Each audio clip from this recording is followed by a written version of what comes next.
congressional candidates.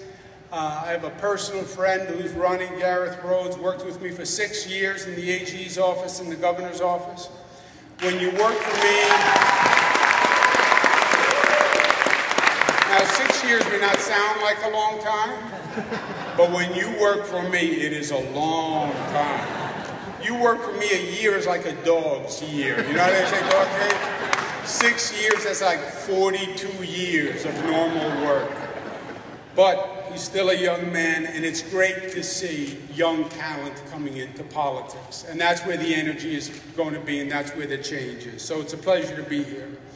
And we're here today because Hudson Valley is going to be ground zero in this next election. If we are going to make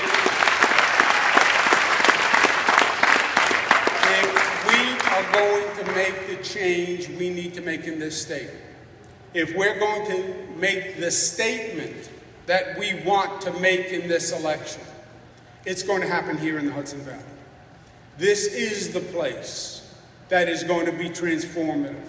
This is the place where Democrats are going to come out stronger than ever before, and we'll have more Democratic victories than ever before, and we're going to turn this state.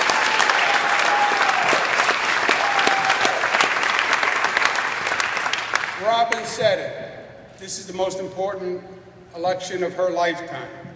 She's young. I'm old. It's the most important election of my lifetime. And this is a seminal moment because the choice that is posed in this election cannot be more stark. We have an extreme conservative administration in Washington that has taken over. And everyone has had the same extreme conservative Kool-Aid. And it is taking this nation in a direction that none of us want to go. The Republicans in this state, they drank the Kool-Aid. There used to be moderate Republicans in New York, Rockefeller Republicans. They went the way of the dodo bird. They are now all extreme conservatives. A reporter said to me the other day, why do you call them extreme conservatives?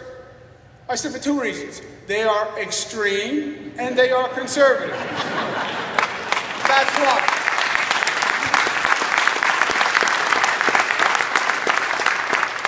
What does that mean? They hold incredibly conservative views and they are extreme because they say it is our way or no way. There is no compromise. There is no debate. We are right and you're wrong. And they don't even have the capacity to say, maybe I'm not 100% right. Maybe there's a little room for negotiation or compromise. They'll have none of it. It's their way, their cultural view, their religious view, their lifestyle view. And then they say, not only do I believe it for myself, but I'm going to take that value and that view and I'm going to impose it upon you and your lifestyle. This is what I believe God meant. This is how I think God believes people should live their lives. This is what I think is an appropriate relationship between people. This is what lifestyle and sexual orientation I think is correct. And I'm going to impose my view on everyone using the government to do it. Now, first of all, political hypocrisy, ideological hypocrisy, conservatives argue the exact opposite. Limited government, small government, don't infringe on individual rights. But now they want to do the exact opposite. They want to say what relationships are appropriate between people. They want to tell a woman what she should be able to do with her body. They want to be able to tell immigrants who has a right to be here and who doesn't have a right to be here. They're not even consistent ideologically. And they are wholly repugnant to everything we believe as Democrats, everything we believe as New Yorkers, everything that makes us who we are. they represent a different view. So this election is not just about people. This is about a basic philosophical choice. This is a different trajectory for this nation. It's about the soul of the country. It's about the character of the country. It's about the values of the country. And it's a matter of survival for the state of New York. Now, we as Democrats believe desperately in individual rights and individual liberties and respecting every individual and giving each individual their dignity. We respect women's rights. That's why we want a constitutional amendment for Roe v. Wade.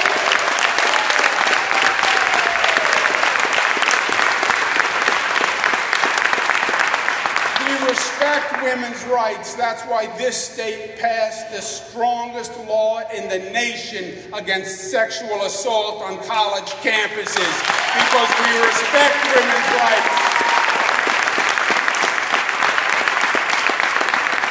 We respect women's rights. That's why after the Me Too movement and all the revelations about sexual harassment all across society, every industry, big shots to the bottom, we did something about it, and this state passed the strongest sexual harassment policy protecting women in the United States of America, and I'm proud of it.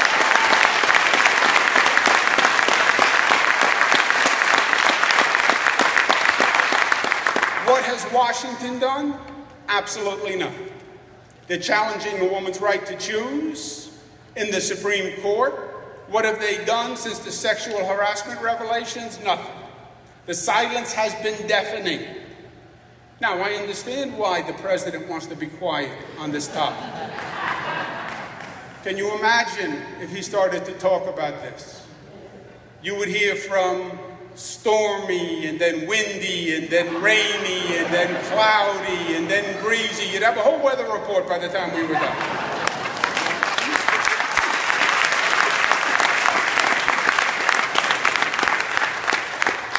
We believe in the individual rights of the LGBTQ community, and we accept them fully as our brothers and sisters.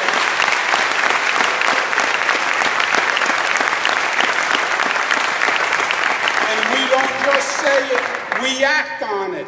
That's why New York State stood up 5 years before the Supreme Court ever thought of the issue, when we passed marriage equality here and we changed the dialogue in the nation.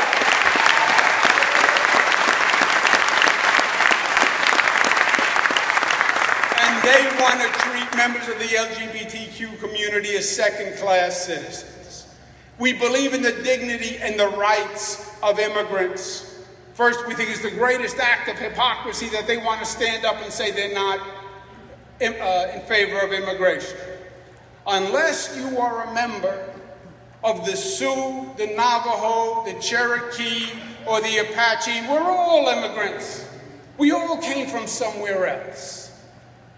And we believe in immigration. We believe it makes us stronger, not weaker. We believe diversity is a strength. And we celebrate it, and we're not afraid of it, and we're not intimidated by it.